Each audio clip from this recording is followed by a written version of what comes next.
네, 맛동산 시청자 여러분 안녕하십니까. 오늘 홍 소장님과 함께 지지난 편부터 해서 저희가 상가 분석에 대한 기초? 정석? 뭐 이런 거에 대해서 좀 이야기를 하고 있습니다.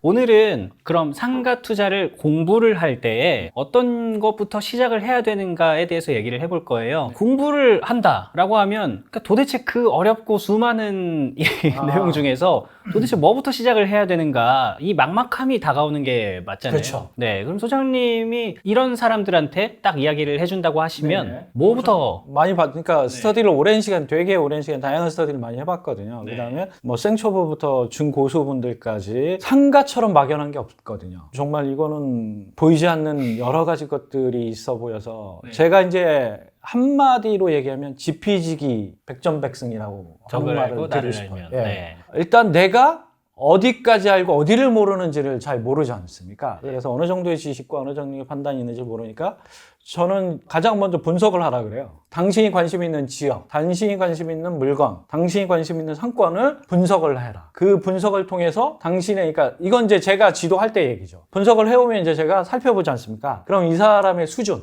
이 사람의 다양한 어떤 원하는 니즈, 그 다음에 하고 싶은 것들 그 안에 오롯이 녹여 있어요. 대부분은 이제 모르니까 인터넷을 뒤지고 자료를 찾고 그래서 복불복을 해요. 이거 좋아 보여. 요 지역에 관심인데 요 자료 인터넷에 블로그에 되게 많고 분양사들이 올린 자료가 화려해보고 좋아 보여. 그거 딱 갖다 붙이고 복불을 하는 거죠. 그래서 가져오면 이제 저한테 요걸 바가지로 먹죠. 스터디 하시는 분들. 네, 알거든요. 저는 이제 설명하라 그래요. 요 무슨 자료고 네. 왜 이 자료를 넣느냐. 그러니까 꼭 필요한 것들, 내가 설명하고자 하는 것, 내가 이해를 돕고자 하는 것, 내가 이 물건을 알고자 하는 그 고민이 담긴 분석 자료여야 하는데 네. 그냥 좋아 보이니까 갖다 복구를 하는 거죠. 딱히 읽어보지도 않고. 네. 대충 내 얘기야. 화려해 보이고 좋아 보이고 전문성이 있어 보이니까 이런 케이스가 대부분이죠. 그래서 상가 투자를 제가 초보자분들한테 일단 그런 식으로 상대방의 실력과 상태를 점검하고요. 상가 투자의 기초는 하나를 중요하게 꼽자면 건축물 대장을 꼽고 있습니다. 건축물 대장. 네. 네. 아파트 투자하시는 분들은 생소하실 거예요. 아파트 투자는 매일 뭐만 보는지 아세요? 등기부 등본. 중요하게 보는 그 공적 장부가 등기부 등본이죠. 그 등기부 등본을 봐야 되는 것들은 이제 소유권이라든가 몇 평이냐 뭐 이런 것들 때문에 공적 자료의 가장 우선순위 가장 하나만 꼽자면 등기부 등본인데 상가 투자는 건축물 대장이에요. 그러면 왜 아파트에는 건축물 대장이 없나요? 아니죠, 있죠. 모든 건물은 태어나면서 의무적으로 출생신고를 해야 돼요. 우리가 의무적으로 요즘은 출생신고를 하듯이 건축물도 의무적으로 출생신고를 하거든요. 그게 건축물 대장이죠. 그 출생이 건축물 대장이고, 아파트는 공동주택, 주거로 딱히 건축물 대장으로 볼 게 없어요. 볼 필요도 없고 중요하지도 않아요. 그래서 그 얘기를 하지 않아요. 하지만 상가는 100이면 100, 1000이면 1000, 만이면 만 다 달라요. 그 다름이 어떻게 다른지가 나와 있는 게 건축물 대장입니다. 그 안에 있는 정보를 해석하는 방법은 그럼 어떻게? 일단 그 용어를 먼저 이해할 수 있어야 돼요. 그 안에 용어가 다 전문적인 용어거든요. 일단 우리가 알 수 있는 건 준공연도 정도지, 거기 보면 어떤 땅 위에 있는지도 나와 있어요. 땅의 용지 성격도 나와 있어요. 상업지에 있는지 준주거지에 있는지 땅의 성격, 그 다음에 건물이 언제 지어졌는지, 그 다음에 건물은 안에 엘리베이터가 몇 개며 정화조는 몇 명이 쓸 수 있으며 어떤 편의시설이 있는지도 전부 나와 있습니다. 이게 되게 중요한 게, 상가는 공법에 의해서 만들어지고 공법에 의해서 운영되고 공법에 의해서 모든 것들이 결정이 되는 경우가 많습니다. 업종을 다른 말로 하면 공법에 적용을 받는 가장 기본적인 종류가 업종이거든요. 그러니까 어떤 업종을 넣고 싶다 그러면 그 업종에 맞는 시설이 갖춰져야 되는 게 상가예요. 여러분 쉽게 이야기에 위해서 제가 학원을 예를 들죠. 예를 들자면 노래바, 유흥시설이 있어요. 그런 시설에 학원이 있으면 좋은가요? 나쁜가요? 나쁘죠. 그렇죠. 네. 그건 서로 피해야 돼. 상극이죠. 그러니까 내가 학부모인데 나이트클럽이 있고 캬바레가 있고 이런 곳에 학원이 있는 걸 우리 아이를 보내는 거 극혐이죠. 피하고 싶죠. 이런 것처럼 그런 상극인 업종들이 있어요. 그래서 그거 같이 양립하지 못하게 법으로 막아요. 이런 것들이 법에 의해서 규제를 받고 그 법에 의해서 규제를 받는 것들의 구체적인 내용들이 건축물 대장에 기록이 된다는 거죠. 그래서 그런 시설에 있으면 뭐 층간, 동간 거리들이 정확히 나와요. 동간 뭐 20, 층간은 한 층을 띄고 이런 식의 저기들이 있습니다. 그래서 유해시설이 있을 때는 어떤 게 들어가야 돼요. 그 다음에 병의원도 일반적으로 내과, 소아과처럼 가볍게 가는 동네 의원이 있고 조금 수술을 요하는 외과, 정형외과 대표적이지 않습니까? 요즘에 수술을 많이 하는 무릎이나 여기 대퇴골, 허리 이런 것들은 주사요법이라도 조금 입원을 요하지 않습니까? 굳이 이런 걸로 좀 대학병원을 안 가고 동네에 이제 큰 정형외과를 찾아가는 경우가 많은데 그러면 이제 베드가 놓여지지 않습니까? 그러면 상가 건물에 그런 정형외과가 들어왔을 때 그 베드의 움직임을 고려해야 될까요? 안 해야 될까요?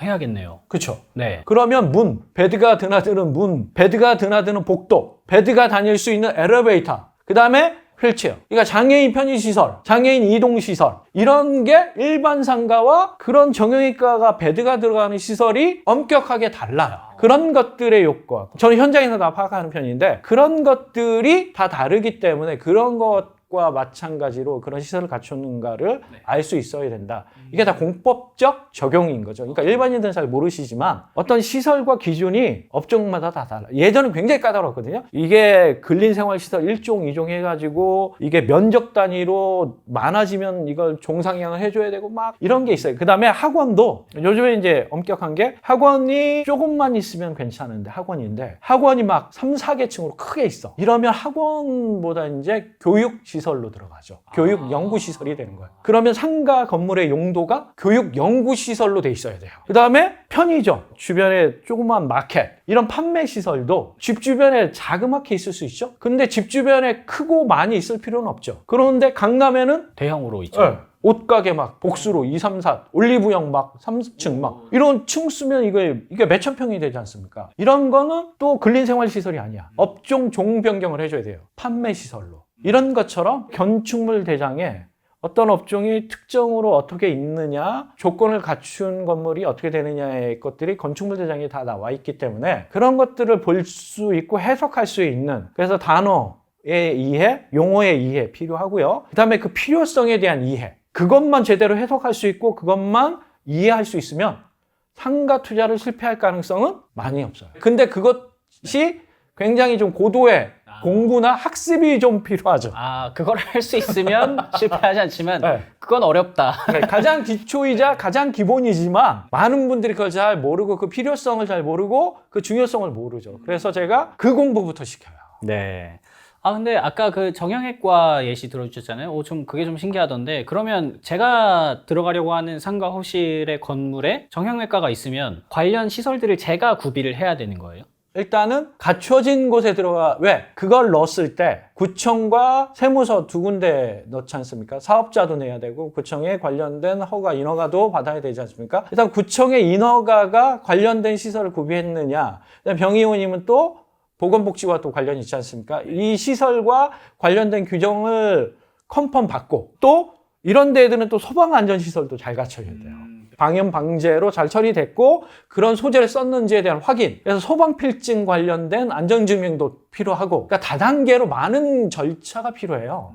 이걸 일반인분들은 잘 모르시는데 그게 이제 들어오시는 분이 하는 경우도 있고 내가 협상을 통해서 해줘야 되는 경우도 있고 여러 가지 것들의 조건은 상황에 따라서 바뀔 수가 있겠죠. 그래서 아예 처음부터 메디컬로 짓는 게, 빌딩에 메디컬로 하는 이유가 그런 병의원 시설들을 복수로 넣을 수 있는 것들을 애초에 구비해놨다. 그러니까 이걸 분양받아서 병의원을 넣어라. 이렇게 얘기하는 게 메디컬 빌딩이고, 일반 상가가 그런 메디컬 관련된 업종과 병의원이 많이 들어오게 되면 그런 시설이 있는지를 확인받아야 되고, 없었을 때 급한 사람, 내가 좋은 상권이면은 임차인 보고 니들이 좀 넣어, 니들이 해, 이럴 수도 있지만 내가 궁하고 내가 아쉬운 소리를 해야 되면 야, 내가 좀 해줄 테니까 니들이 들어와 줄래? 또 이렇게 해도 그건 상황과 조건에 따라서 약간 다를 수는 있다.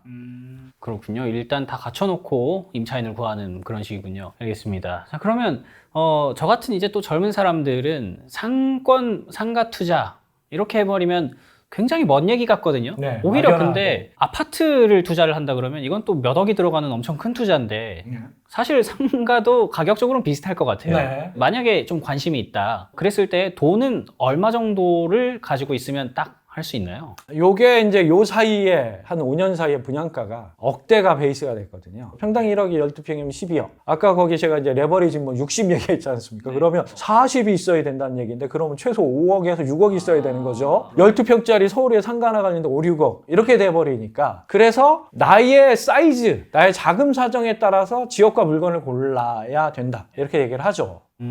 자금 사정에 따라서 그 단지 내 상가는 동일 지역이라도 저렴할 수 있어요. 분양가가 싸요. 일반 상가가 1억이라도 단지 내 상가는 1억까지 안 갑니다. 4, 5천짜리도 많이 있어요. 경쟁력 있는 단지 내 상가를 내가 고를 수만 있다면 반가격 이하의 내 상가를 소유할 수도 있지 않습니까? 그러니까 조건과 상황에 따라 알아보면 그 물건과 그런 것들에 상응하는 것들은 또 있을 수 있습니다. 그래서 여기도 또 이제 발품을 팔아서 좋은 것들을 찾아낼 수 있는 노력과 수고가 좀 같이 있어줘야 되겠죠. 결국에는 몸이 고생을 해야 되는 네, 투자인 맞습니다. 거네요. 상권 투자도. 네, 맞습니다. 뭐 모든 부동산이 다 마찬가지겠지만. 알겠습니다. 계속해서 말씀하신 게 스터디를 운영하고 계신다인 네. 건데 스터디에서 하는 스터디는 공부는 어떤 식으로 좀 진행이 되나요? 일단은 말씀드린 것처럼 스터디는 이제 나를 아는 것들을 제가 먼저 교육시키고요. 그 상태에서 나의 부족하고 문제점들, 그 다음에 기본적인 것들을 강화시키는 거죠.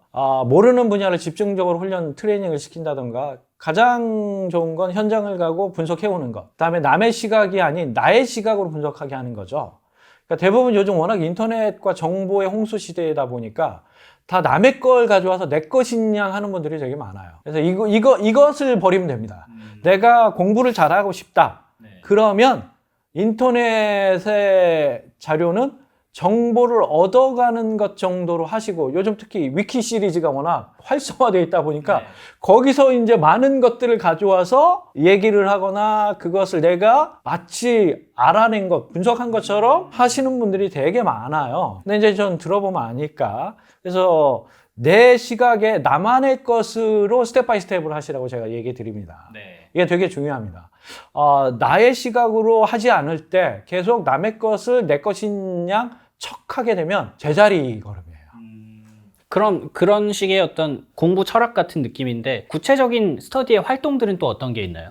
예를 들면 이제 조별로 배정을 하거든요. 한 3명에서 5명 사이로 잘하는 분과 처음인 분들이 그 안에 믹서되어 있기 때문에 조화가 되죠. 그러니까 아예 모르면은 몰라도 어느 정도 저랑 몇 년간 경험해 보신 분들이 또 그 안에 있거든요. 그러면서 그분들이 이제 분담을 해줘요. 업무 분장을 하듯이 분장을 해요.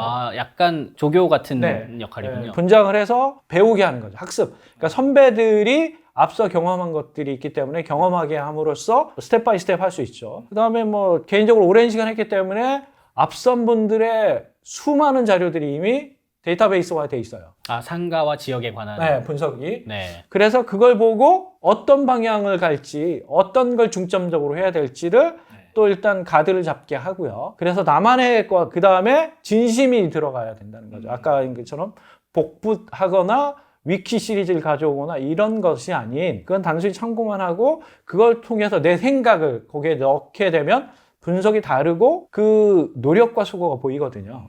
이게 중요하죠. 네, 그러니까 뭐 여기 지역을 가서 여기 좀 관심 지역 여기라고 하면 조사해 오세요. 이렇게 해서 분석 자료를 가져오면 수장님이 그걸 좀 보고 피드백도 해주고 뭐 그런 식의 과정들이 있다는 거죠. 그 피드백이 아프죠. 되게 뼈 때리는 편이에요. 막 심하게는 한 조를 한 1시간 깨는 경우도 있어요. 그러니까 그게 뭐 잘못했다의 관점인가요? 아니면 그러니까 예를 들자면 그런 경우는 이제 심하게 리카피했다. 하지 말아야 될 것을 반복적으로 했을 때는 그걸 하나하나 지적하는 거죠. PPT로 하는데 막 한 4, 50장을 해왔어. 굉장히 많은 노력과 수고가 들어갔는데 전부 잘못됐어. 방향이 잘못되고 남의 걸 가져왔고 화려하게 수식만 있지 내용이 없어.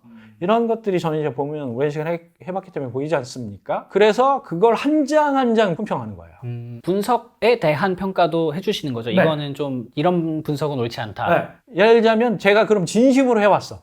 그렇게 하지 않고 진심으로 해왔을 때 평가는 달라요. 당신이 이 입지를 봤을 때 놓친 부분이 있다. 이런 부분, 이런 부분, 이런 부분을 여기서 놓쳤고 이런 부분, 이런 부분을 더 해야 된다. 그 다음에 조사했을 때, 현장에 갔을 때, 부동산을 갔을 때 이런 것들을 물어봤어야 되는데 이런 것들을 안 했다. 그러니까 진심으로 해왔을 때는 또 그런 진심에 맞는 그 사람의 한계와 부족한 부분을 또 맞춰서 분석을 해드리죠. 네. 아, 그러니까 발전적인 방향으로 갈 수 있게. 네. 그럼 그 스터디 하시는 분들은 그렇게 분석하면서 실제 투자도 좀 하시나요? 하죠. 본인이 분석하신 곳을 투자하시든 아니면 다른 곳에 원래 하고 계시든. 제가 이제 경공매나 지역을 해봤을 때 좋은 지역은 그 지역의 물건 사도 된다. 이렇게 하고요. 그 다음에 좋은 물건은 사라, 받아라. 물건이 경매가 없으면 사라 하고 경공매 물건을 해오는 경우가 많거든요. 제가 경공매 베이스니까. 그러면 그거 받아라. 그러니까 선생님 제가 여기 분석을 해왔습니다. 그렇게 해서 여기 좀 사도 될까요? 했는데 분석을 딱 봤더니 합리적으로 잘 하신 것 같다. 논리적으로. 그러면 이제 해도 될 것 같다라고 추천을 해주신다는 거죠. 그렇죠. 제가 거의 다 아는 지역이고 그분들보다 더 많이 그 지역을 가봤던 경우가 많고 어디에 어떤 건물에 어떤 업종이 있다까지 아는 경우가 많아요. 그냥 해봐요. 저는 모르죠. 네. 뭘 해오는지 몰라요. 즉석에서 문답풀이를 하는 거예요. 저한테 예고하지 않아요. 보여주지 않아요. 그냥 해오고 한 달에 한 번씩 모여서 4명, 5명이 해온 걸 즉석에서 발표하면 제가 즉석에서 지도하고 수정하는 것. 그래서 그걸 토대로 투자 여부를 결정하는 것도 즉석에서 이루어지죠. 그러려면 이제 저는 더 많이 공부해야 되고 더 많은 지역을 알아야 되고 그러니까 제가 이제 1년 365일 현장을 다니고 많은 공부를 하는 이유가 거기 있는 거죠. 네. 이게 마치 좀 스터디 홍보 내용처럼 갔는데 예. 그런 거는 아니고 저도 돈을 많이 버는 게 인생의 목표다 보니까 저도 스터디 한번 가입해 볼까 그런 생각에서 한번 질문을 드려봤습니다. 시청자분들께서 이 내용에 대해서는 그냥 주관적으로 다 판단을 해보시면 좋을 것 같습니다. 이쯤에서 이제 오늘 이제 상가투자 이야기 마무리 해볼 예정인데, 마지막으로 이 콘텐츠 끝까지 보셨던 분들을 위해서 꼭 해주고 싶은 말이 있으시다면 어떤 게 있으실까요? 상가 투자가 어렵고 난해한 건 맞습니다. 그렇다고 하더라도 상가의 맛을 들이고 그 수익형 물건의 맛을 들인 분들은 다른 걸 하길 거부하고 그것만 하는 경우도 많이 있거든요. 워낙 매력적인 물건이고 그런 것들을 좀 제대로 알아보시고 부정적인 것들을 넘어서는 그런 시각으로 한번 접근해 보셔도 좋다. 네. 알겠습니다. 저희가 이 상가 투자 관련해서는 꾸준히 콘텐츠를 한번 만들어 볼 생각이에요. 그렇다 보니까 시청자분들께서 댓글에 궁금하신 점이나 남겨주시면 저희가 최대한 피드백도 드리고 댓글로 그리고 영상으로도 촬영해 보도록 하겠습니다. 끝으로 소장님 그 경공매도 전문 분야라고 하셨어요. 네네. 경공매 관련해서도 해줄 이야기가 굉장히 많으시죠? 그렇죠. 되게 많죠. 네. 그래서 저희가 차차 이제 경공매 이런 가성비 있게 투자하는 방법 이런 거에 대해서도 소장님의 비밀을 슬슬 한번 풀어보도록 하겠습니다. 네. 지금까지 시청해 주셔서 감사드립니다. 다음에 좋은 영상으로 찾아오겠습니다. 감사합니다. 감사합니다.